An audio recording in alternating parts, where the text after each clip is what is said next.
Необична куќа, изградена среде висока карпа. Необичната куќа се наоѓа во Италија, на планината Кристало. Изградена е пред повеќе од 100 години за време на Првата светска војна, а го добила името по полковник кој загинал во истата.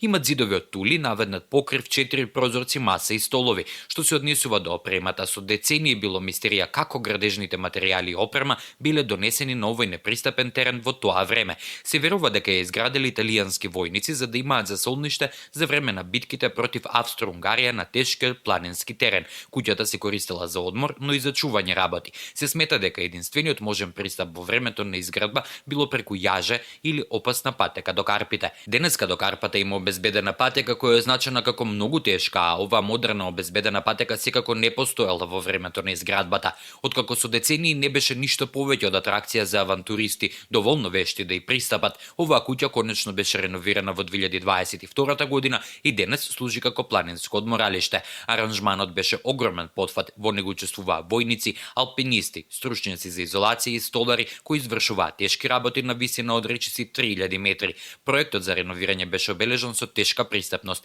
Материјалот бил носен со хеликоптери кои превезувале и работници, а преку планината му прооѓале вешти алпинисти. Работата траеше 2 недели, а резултатот е уникатно планинско засолниште со неверојатен поглед на магичните италијански доломити.